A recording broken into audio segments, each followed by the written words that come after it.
The people were not used to having women in the IPS. There was just one lady who was there before me. Women can't be posted in the districts, or women can't be posted in the field. Never.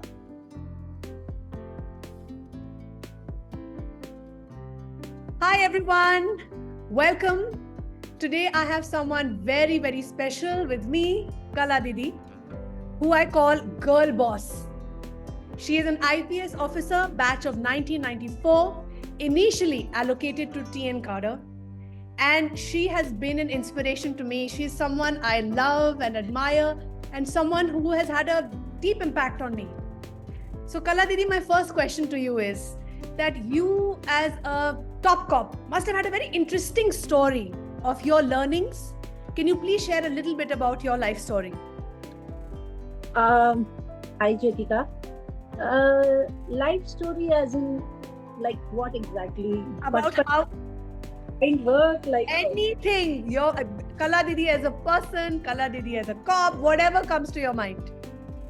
See, there are, everybody has different personas. I'm different to my family, I'm different to my friends, I'm completely different when I'm working. Yes, I know that. Yes. Most of the time. Right. Different personas. Life story, yeah, like you said, my father was in the railways. He was in the railway service. The good thing is that he had 3 daughters. My parents had 3 daughters, and at no point were we made to feel that there's nothing, there's something that we shouldn't do because we are girls, or Yeah. girls. All my cousins, most of my cousins are, all of us are girls. Very few boys. Okay. Point did any of our uncles or aunts or grandparents ever make us feel. So and it wasn't helicopter parenting either. Parents were there somewhere, but they pretty much let us do what we wanted. Right. It just so happened that when I wrote the exam, and they helped us if we asked for help. If we didn't, fine, great, go ahead and do it. So that does mold you into.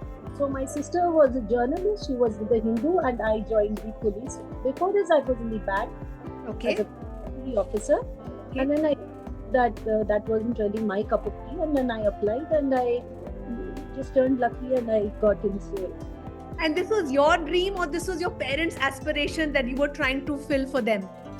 No. Like I told you, my parents were pretty cool. They never really asked कि ये करना है, वो करना है. Nothing at all. We are behind you. We'll support you. And this wasn't really a dream or anything. It's not something that I'd been planning from bachpan. Oh, okay. Happened that I thought, let me write the exam. Mil jata. So I wrote the exam. And Didi, tell me, as a woman, do you think it's harder for women in the workforce, especially in the police force? What do you think? Not really. It is a male-dominated force. And when we joined the service, there were very few of us women. Yeah. When I came to Haryana cadre, the people were not used to having women in the IPS. There was just one lady who was there before me, and she was 20 years my senior. So they were not used to having women. But no, I had never faced any discrimination from the, with regard to my postings. Nowhere has the government of Haryana ever said that, women can't be posted in the districts, or women can't be posted in the field. Never. How nice. Insofar as postings are concerned, and then I joined the Intelligence Bureau, and I never was made to feel that, you can't be posted somewhere because you're a woman. So No, okay, that's very nice, and the world needs to know, because I know you served in various capacities in Haryana before you proceeded on central deputation to the Intelligence Bureau in 2001. Is that right?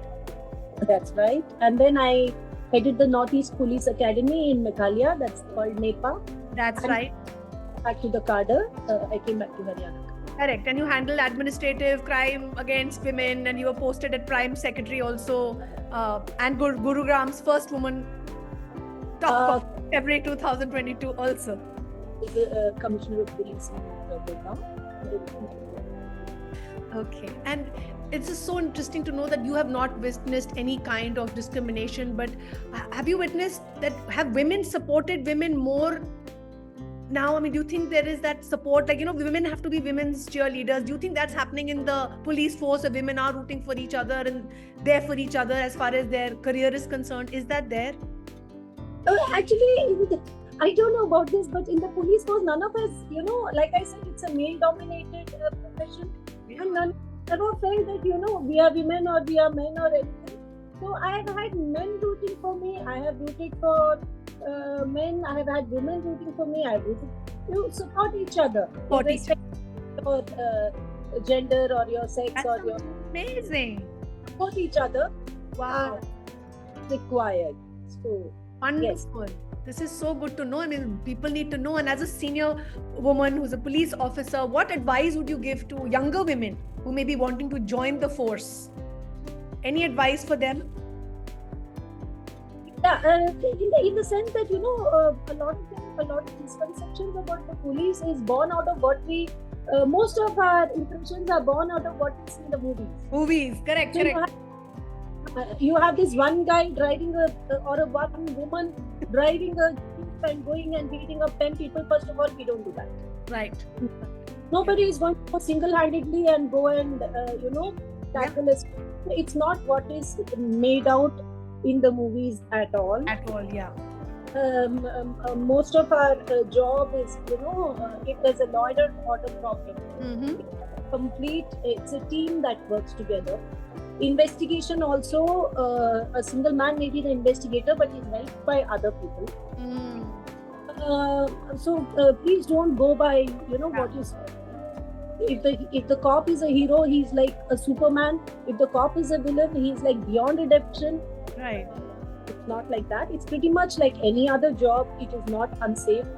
There are risks, but then you are also protecting. You protect yourself, you protect others, and the more women who join, the better. It's this is what we want, and yes, the job. Yes, exactly. And Didi, have you observed any unique qualities or strengths that women bring to the police force? In the sense that there are a lot of women are especially required in the police force when it comes to certain crimes, like the law mandates that, for instance, it's a sexual offense against a child. Correct. So the officer handling that particular case has to be a woman. So it has to be a woman. So yes, you need women to handle certain cases. Sometimes if the victim is a lady, she may feel more comfortable sharing her problems with a woman than with a man. Correct. To that extent, yes, a woman's touch, so to say, is needed certain crime, and it is mandated by the law also. Okay. But other than that, I really don't see much of the difference in the way a woman handles a case or the way a man handles the case. No. It's okay. And in your experience, what role have male colleagues played in supporting women officers? Is there a story? Is there an anecdote you can share with our audience? Well, the most major role a male colleague has played in my life. Yeah. My husband. Oh, wow. He's a colleague and he's my husband, and he's been supportive throughout. If it had not been for his support, I would not have stayed for so long in the center, or gone to Meghalaya, or pretty much done whatever I wanted to do. You have to support each other. Right, you have to support each other. Yeah. And let me take my latest posting in Gurgaon. I was surrounded by male colleagues who were there, wanting them to be, who rallied together and supported me.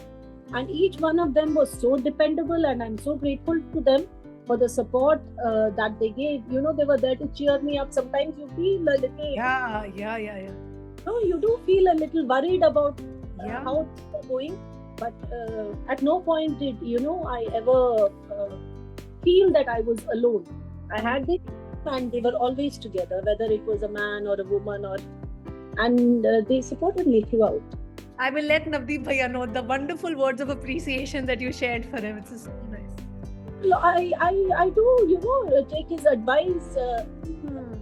Yeah, I would be foolish not to take his advice. He's been in the stage for good, 20 years more than I have been. I have been out for a long time. But yes, I take his advice, and he also realizes that I may not adhere by the advice. Sure, but you're seeking it. Yeah. Yeah. Consult Correct. few things should be done. Absolutely. And I was hearing a podcast where they said one of the key predictors for happiness and long life is a supportive, loving partner. Oh, That's yes. the most important. Very important. And yes. Because most of Yes. the time he fend for himself and he's turned out pretty decent. Yes. Please tell him I told you that. But he's a good kid. A good boy is a good boy. Yes. Wonderful. And how do you balance the responsibilities at work and sometimes home? This I think all women go through, and I have you feel torn between. Yes. That's the Complete- word. When you are at work, you feel guilty that you're neglecting your child, Yeah. and then people keep saying that you're neglecting your child. Your relatives will say Correct? your son is alone at home all the time. Right. Not for the husband, as for the child, because he needs you. So yeah, it becomes a struggle sometimes. Yes. But you do try to balance both, right? You try to. So my thing when Angad was growing up was I used to reach office sharp 9:30. I would be in office, but then I tried my best to leave office also sharp. I finish all my work, no gossip, no going, no for moving around here and there. Right. Finish, get back home to your child. Yeah. So, possible, you try to do justice to them. Wonderful. It can be difficult. It can be frustrating. It is. It's challenging. Yes. Right. So, tell me, when you did wrestle with, we all do as mothers, when you did wrestle with guilt, how did you manage it? How did you manage to overcome it? Because a lot of mothers that I talk to, they get too swamped in the guilt and they're not able to then pick themselves up because they're just constantly feeling so guilty. No, I never felt that guilty about it, because Yeah. morning when getting your child ready for school, you're there. Right. When you're going to work anyway, he's not there. So he Right. reaches around 3, so you reach home around 6, 7, 8, whatever. Right. I'm busy with ye class. Your class. Yeah. Then again you're at home, Yes. and then you do his homework and his other things. You're engaged. You're involved in the child's life. So that's what matters. Yeah. You're in touch over the phone. He knows that you are there. Right. Absolutely. And what is your definition? I was told that, see, if you call, I'm there. I'm there. That's the security children need. That yes, I'm there and I care. yeah, there's been a time when I was coming home from work and my boss was, he said, Kala, it's only 5 o'clock. I said, yeah, sir, but the light has gone off. My son has called and he's scared. I'm going back home. He said, so good. You were able to set those boundaries. What if seniors are extremely supportive. How wonderful. Didi, what is your definition of happiness? Happiness, I would say you need to be contented. Yeah. Yes. Unless you're contented and you're happy with what you have, and also happiness is the fact that you realize that you are blessed. Like I tell my son, you hit the jackpot just by virtue of the family in which you were born. Yeah. You are blessed. Just the fact that you are in a particular family, you don't have to struggle. You have things set for you, Right. and you take the most of that opportunity. Right. And it's a huge crime if you don't exploit that Absolutely. that God has given you, the circumstances into which you go, Yes. and have a goal, set it, work for it. Strive for it. Unhappy, unless you keep it what you don't have. Yeah, that's the biggest pain point in the world today. People focus on what they lack instead of what they have. Yes. So if you are what you have, Yes. You'll automatically be happy. Yeah. Wonderful. how do you prioritize your well-being? What is your practice? Do you have a routine that you follow so that you keep yourself healthy and well? Yeah, in the sense that we've been, I do my workout. I used to go to gym when I was in Delhi. Okay. Drive my son, drop him in school. On the way back, hit the gym, Right. and come back, go to work. Right. Here, yeah, even in Chandigarh, I have this workout class to which I go. So mornings are pretty much tied up. You're very busy, and then it's time to go to work. Right. And the good thing about Chandigarh is that friends are just a stone's throw away. Yeah, the blessing. Yeah, again, yeah. A good set of, And few friends, but good friends. that's all that matters. Quality friends. Yeah. Quality. Yeah. How wonderful. Any hobbies you're pursuing currently that you'd like to share? Not really. Gardening? Huh? Gardening? I make life miserable for my gardeners, poor guys. No? But yeah, I love my plants, and I'm fond of music. So And dancing? No, not dancing really. I'm fond of music. I listen to a lot of music. Okay, yeah. And you're a great dancer that I can vouch for. I know you and Navdeep Bhaiya are good dancers. Yeah. Not as a professional, Sure. not trained. My last question to you, any message for our audience? Because our audience is parents, professionals, young adults, anything you want to say on happiness, on well-being, on anything that comes to your mind, any message, any words of wisdom for our audience? I had just joined the course recently. It's one. There is a gentleman here who practices holistic health. Okay. And he says health comprises of what you eat. Correct. If you treat food as medicine, then tomorrow you won't need medicines. Correct. And good health consists of what you're eating, Yes. staying physically fit, Yes. staying fit, and stress-free. So there is a whole holistic thing to it. And one thing that a lot of parents, what they do is the kind of stress that they put on their children. Yes, marks are important. They are important. I'm not going to tell any child that you should not be. But the kind of stress that some children, they face from parents. If your child is, I had a parent who came to me in my previous posting. He said, please use your influence. The school has given him commerce. आप school से बोल दो कि इसको science कराए. So I said, क्यों science क्यों नहीं दिया स्कूल में? तो he got very poor marks in science. I said, why do you want him to do science when he's not good at science? Exactly. हमारी फैमिली में तो साइंस नहीं करोगे तो the kind of pressure that parents are putting on children, it's not worth it. Absolutely. Because since you're saying parents are there, secondly,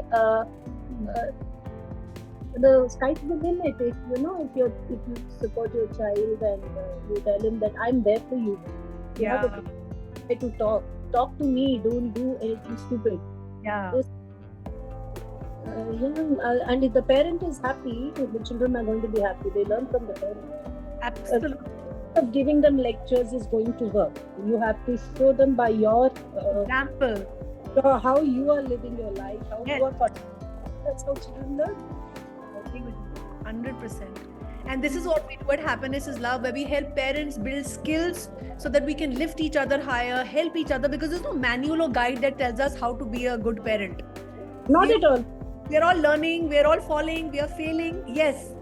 And parenting is about mutual learning, mutual growth, forming that connection. And it's okay to make mistakes as a parent. There's no perfect parent, there's no perfect child, there's no perfect parenting. Everybody's trying to, there is this perfection illusion. I'm really, really wanting to break this in society, that people are just obsessed with finding that perfection which doesn't exist. Let's help each other, let's learn from each other, let's build each other, let's heal each other, and build a happy community together.